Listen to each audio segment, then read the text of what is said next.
pessoal, tudo bem? Sejam muito bem-vindos ao canal mais uma vez. Eu sou a Luísa e hoje a gente vai falar sobre um assunto que é essencial para qualquer um que está trabalhando com marketing ou quer começar nessa área, tá? Que assunto é esse tão importante, tão, uau, misterioso, que até merece um vídeo para ele, veja só. Vários assuntos merecem vídeos, tá? Mas vamos lá. O nosso assunto de hoje é a jornada do consumidor. Beleza, o que é isso? Quando a gente fala em jornada do consumidor, a gente está falando basicamente do caminho em que o consumidor vai fazer, desde o momento em que ele ainda não conhece a sua marca, o seu produto, o seu serviço, até o momento em que ele não só já comprou, como ele já está recomendando para os amigos dele, entendeu? Então, tem uma coisa que é muito importante da gente saber, que toda vez que a gente está falando dessa jornada do consumidor, existe uma relação muito próxima com o estudo de personas. Se você ainda não sabe o que é uma persona, como faz e etc., eu recomendo que você dê uma olhadinha num vídeo que eu gravei sobre esse assunto, tá aqui no canal. Eu vou deixar o link aqui na descrição para você poder acompanhar e também já puxar essa ideia aí para você aprender o que é essa persona, beleza? Não deixe de ver esse vídeo, tá bom? Agora, se você já viu esse vídeo ou se você já sabia o que era uma persona, se liga que esse nosso assunto aqui sobre jornada vai ser bastante útil para você.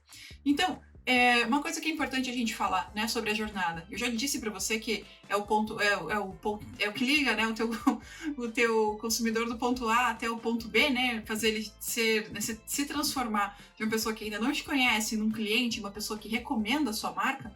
É importante a gente fazer um cruzamento das 5 etapas que eu vou comentar com você daqui a pouquinho, com um estudo muito importante que o pessoal do Google fez em 2011. Aí você deve estar pensando, cara, a Luísa tá falando de um estudo que foi feito em 2011, eu não acredito, nós estamos em 2020 e ela tá falando de um estudo feito em 2011. Pois é, para você ver a relevância que esse estudo tem para nossa área. É um estudo chamado ZMOT, tá? Z-M-O-T. E ele vai falar sobre o quê? O que significa essa sigla ZMOT? É o Zero Moment of Truth, tá? Então, o que quer dizer isso? É o momento zero da verdade. É o momento em que o teu consumidor vai tomar as decisões dele muito antes dele conhecer o seu produto, tá? Ou o seu serviço, ou dele ir até a loja. Ele começa a pesquisar sobre, esse é o momento zero da verdade, né? Ele começa a tomar as decisões de compra dele sem antes, né, vamos dizer assim, sem que ele precise, né, sair de casa. Essas são as facilidades que a gente tem com os canais digitais, tá?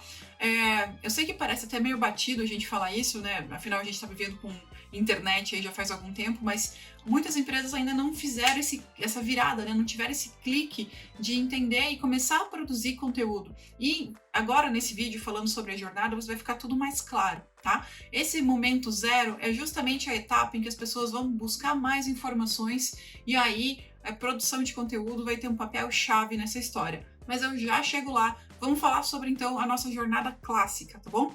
A nossa jornada do consumidor, então, ela vai ter essas 5 etapas e ela também é chamada, tradicionalmente, aí, do processo de decisão de compra do nosso consumidor, tá? Então, uma vez que a gente sabe disso, né, essas 5 etapas e tudo mais, vamos entender uma a uma delas, tá bom?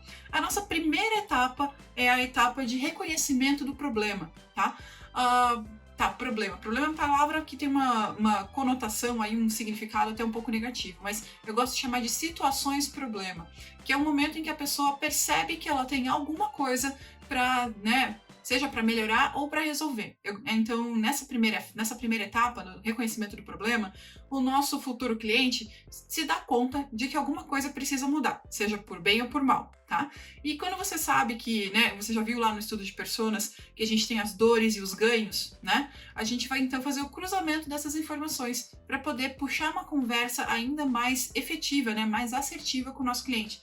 Então, se eu sei que ele reconhece um problema por bem ou por mal, uma situação que precisa ser mudada na vida dele, a gente vai trabalhar com essa ideia de dores e ganhos, tá bom?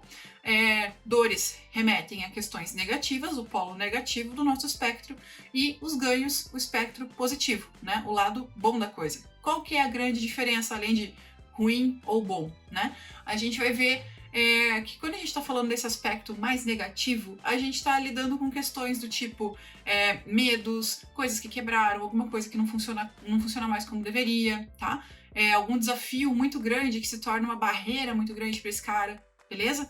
Agora, do outro lado, quando a gente está falando sobre os ganhos, a gente está falando exatamente daquilo que ele projeta para a vida dele, coisas que ele gostaria que acontecessem, metas, né? Objetivos num sentido mais amplo, beleza?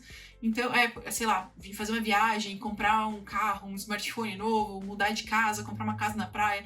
Então, são coisas nesse sentido que a gente vai pensar nesse aspecto, tá bom? Só que vale destacar aqui que não é qualquer coisa, assim, que nem eu falei aleatoriamente, comprar um celular, etc. Tem que ser alguma coisa relacionada ao produto que você vende. Vamos pensar que eu vendo caderno, né?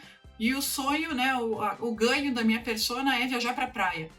Como que um caderno vai ajudar o cara a viajar para a praia, entende? Então é essa relação que eu gostaria que você pensasse quando estiver definindo essas etapas aqui e também no seu estudo de personas, tá bom? Beleza. Entendemos que, então, nessa primeira fase, é uma etapa que a gente, enquanto empresa, não tem muitas coisas que a gente possa fazer, tá? O que a gente pode fazer? Dentro dessa história toda, a gente tem que dar o estímulo correto para a pessoa. E o que significa o estímulo correto? Basicamente, colocar, por exemplo, anúncios, posts, né, em redes sociais ou no Google, né, se a gente está falando de marketing digital, que tenham justamente esse clique, né, que tenha esse gancho para puxar a atenção da pessoa. Se eu sei que essa minha persona, ela tem um drive, né, ela é mais motivada por questões relacionadas ao aspecto negativo, ou seja, ela se motiva mais por um problema, por uma dor, né, eu vou usar esse gancho para falar com ela, tá? Agora, se eu sei que é uma situação que a minha persona se motiva mais pelo aspecto positivo, eu vou trabalhar com uma linguagem, né? O meu copy, a minha escrita vai muito mais pro lado dos ganhos, tá bom? Ah, então eu escolho só um dos dois para trabalhar? Não necessariamente, tá? Aí que a gente vai ter esse nosso detalhe, que o nosso volume de trabalho aumenta, que é estar sempre preparado para essas ocasiões. Então eu sei quais são as dores e quais são os ganhos da minha persona. Eu vou produzir anúncios e posts e artigos para essas duas situações para eu poder ajudar o cara, né? Então a gente vai ter essas variações aí também, tá legal? Entendida essa nossa primeira fase, a gente vai partir para a nossa segunda etapa, que é justamente a busca pelas informações. É o momento que eu falei para você que está diretamente ligado com os emotes, né? É o momento em que o cara vai atrás da informação e começa a formar a opinião dele a respeito do seu produto, serviço, né? Da sua empresa de forma geral, ou até mesmo do nicho, né? Do seu segmento de mercado em que você está inserido, tá? Então, o que vai acontecer? Quando a gente está nessa etapa de busca por informações, a gente tem duas posturas muito importantes que acontecem aí. Então, a gente tem o cara que tem uma postura mais ativa em relação à informação e o cara que tem uma postura um pouco mais passiva em relação à busca pela informação, tá? O que muda nessas duas situações? Quando o cara tem uma postura mais ativa, significa que ele vai atrás, ele pesquisa, ele usa muito o Google nessa situação, ele, né, vai entrar nos fóruns, vai ler avaliações, né? Enfim, ele vai virar a internet do avesso atrás da informação que ele precisa. Agora, quando eu tô falando, né, de uma postura um pouco mais passiva em relação à informação, é o cara que não tá pesquisando tanto. Muitas vezes é um amigo que fala para ele é muito mais suscetível a algum anúncio que chega para ele dar sequência. Então não foi ele que foi atrás, igual o outro cara que eu comentei agora há pouquinho. Esse é um cara que ele vai mais devagar. Ele, não necessariamente tão devagar, mas ele é um cara que não tava esperando por aquilo, entende? Então você precisa dar mais contexto para que ele forme a opinião da melhor maneira possível, tá bom? Então, quando a gente está falando exatamente dessa etapa de busca por informações, é aí que você tem que tomar bastante cuidado e ter, por exemplo, o seu blog muito bem abastecido com artigos e avaliações e tutoriais, enfim, os tipos de conteúdo vão variar um pouquinho de acordo com o seu nicho, né? A gente vai ver que tem alguns conteúdos que são mais recomendados e por aí vai. Mas você ter uma boa presença em canais digitais te ajuda muito nessa etapa, porque se põe no lugar do consumidor, né? Você tá lá pesquisando sobre um tipo de serviço, alguma coisa, e aí, de repente, aquela empresa não tem nada produzido, né? Ela não tem nenhuma...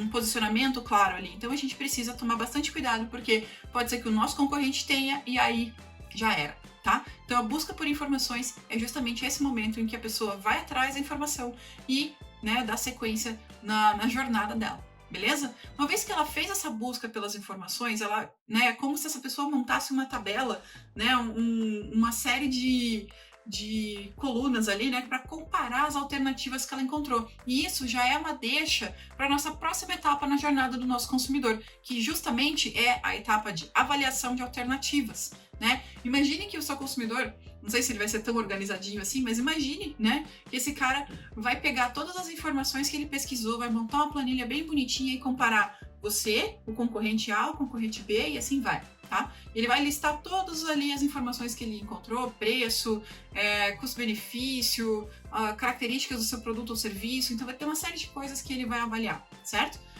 Vai mudar de segmento para segmento, de novo, tá bom? E aí, sabendo disso, ele vai, né, comparando. Se você já jogou Super Trunfo, você sabe do que eu tô falando, né? Ele vai ter ali um critério, ele vai comparando as alternativas né, para tomar uma decisão mais legal. E aí esse cara vai, né, fazer essa comparação, e aí você precisa ter também conteúdos que ajudem, né, esse cara a tomar uma decisão legal e que seja favorável a você, né? Então, sabendo disso, né, você vai produzir conteúdos que é o que a gente chama conteúdos de meio e conteúdos de fundo de funil, tá? Que é justamente a etapa que a pessoa está considerando alguma coisa, que ela está pensando a respeito de comprar, né, enfim, ou fechar uma assinatura com você, enfim. Você vai fechar uma venda com esse cara e ele está avaliando se você é o melhor fornecedor, certo? Então, conteúdos que ajudem esse cara a mover, né, a andar nessa trilha, certo? Então, essa etapa de avaliação de alternativas é justamente o momento em que o consumidor está comparando e considerando quais são as empresas que vão, né, a empresa, de fato, aquela que vai ser a vencedora dessa corrida aí, tá? Aí, a gente tem uma outra situação que é muito importante também da gente saber, que é a nossa próxima etapa, que a gente vai trabalhar com a escolha dos produtos, né? A escolha do produto ou serviço que o seu consumidor estava avaliando. Então, uma vez que a gente sabe que ele já estava ali fazendo, né, a comparação, considerando qual ia ser a marca, né, que ia levar, né, o grande prêmio de ser a escolhida, nessa próxima etapa, na quarta etapa da escolha do produto ou serviço, que ele vai de fato aplicar o filtro, né? Que ele vai usar os critérios de escolha dele para conseguir escolher qual é a marca que vai ganhar, certo? Então, se é preço, se é o benefício, se é o atendimento da marca, isso tudo ele já vai ter comparado na etapa anterior e aqui ele só vai de fato cravar a escolha dele. E aqui também vale você reforçar quais são os seus diferenciais, tá bom? Eu não gostaria que o teu diferencial fosse só o preço, tá? Porque preço, o teu concorrente corre atrás, faz ali, arruma de lá e ele consegue chegar num preço parecido com o teu. Então, procure se diferenciar por qualidade, por atendimento, enfim, né? Você oferecer algo a mais do que o preço, tá? Porque isso vai fazer diferença. Um bom atendimento, muitas vezes, supera um preço baixo. E aí a pessoa entende, não, mas se eu precisar de ajuda, eu sei que eu posso contar com esses caras aqui. Tá legal? Então, essa é a nossa quarta etapa da escolha do produto. E qual que é a quinta etapa? Né? Uma vez que ele chegou na compra, fechou. Né? Não é bem assim, a gente sabe que tem o pós-venda, né? Tem todo o atendimento ao cliente. Então, sabendo disso, a gente tem a quinta etapa, que é a etapa de resultados. E quando a gente está falando desses resultados, é justamente a experiência desse nosso cliente com a nossa marca, com o produto, né, ou o serviço que ele acabou de comprar.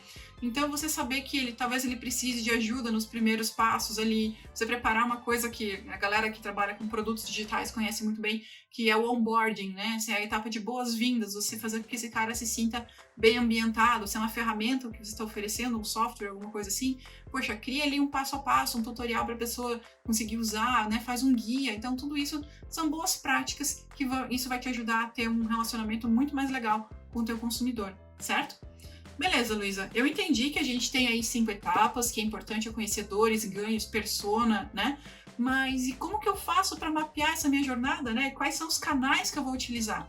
Aí, essa é uma pergunta bastante frequente. E uma coisa que eu queria que você soubesse é que não existe mágica aqui, tá bom? A gente precisa sim fazer pesquisa, tá? Mas não é pesquisa chata, é você perguntar coisas que precisam ser de fato perguntadas, né? Por que todo mundo acha pesquisa chata? Porque bota um monte de coisa lá que não precisa, que não para pensar no processo, e aí, de fato, você vai ter um monte de informação que você não precisava ali, e fica difícil enxergar. Então, tenta fazer do jeito que eu vou te falar aqui, que vai ajudar bastante, tá bom? Beleza, você entendeu que a gente tem 5 etapas, tá? Você entendeu o que acontece em cada uma dessas 5 etapas. Então faça o seguinte, abra lá, pega o seu caderninho ou abra um arquivo no Word, enfim, no seu editor de texto favorito e crie ali 5 blocos, tá? 5 títulos, enfim, como você preferir, uma tabela, você que sabe, você que manda. E aí você vai criar escrever o nome das 5 etapas ali e você vai recheando dentro de cada uma das etapas com as perguntas que são relacionadas a cada uma dessas fases, né? Então, por exemplo, ali na primeira etapa que eu tenho o reconhecimento do problema, eu vou perguntar para o meu cliente, né? Isso é legal você fazer com seus clientes que já existem, né? que isso você vai entendendo um pouco melhor como foi a jornada dele, se foi legal, não foi. É até bacana para você ter o feedback desse teu cliente. Mas vamos lá, nesse primeiro bloco você coloca como você descobriu a empresa, você veio por um aspecto positivo ou negativo, né? Então você vai colocando essas perguntas, fazendo as perguntas certas, você consegue enxergar muito melhor, tá?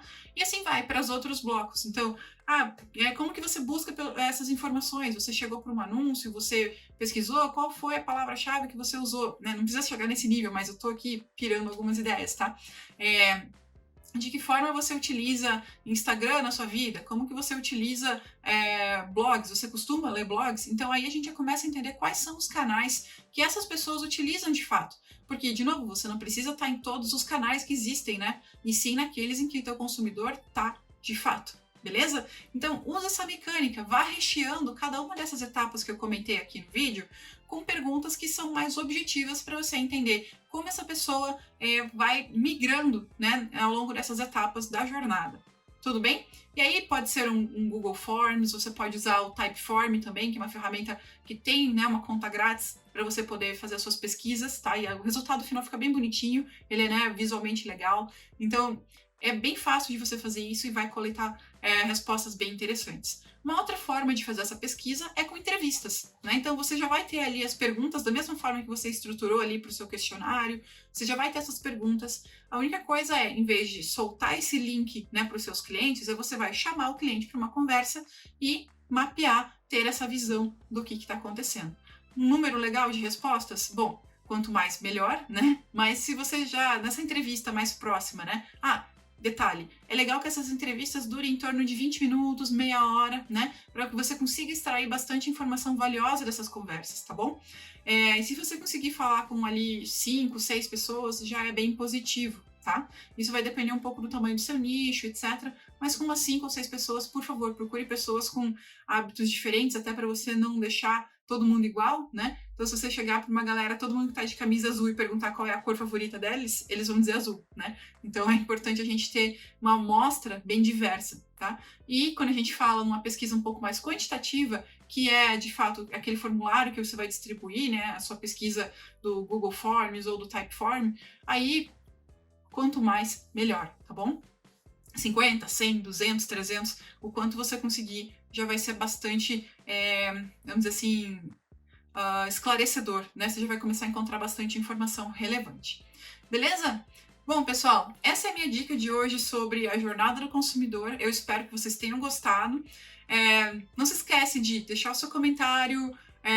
Enfim, se você não está inscrito aqui no canal ainda, por favor, né, se inscreva aí. E se quiser ativar as notificações, a gente vai ter aí, né, vários vídeos novos aí na sequência, então ativa lá também para você não perder nenhum deles, tá bom?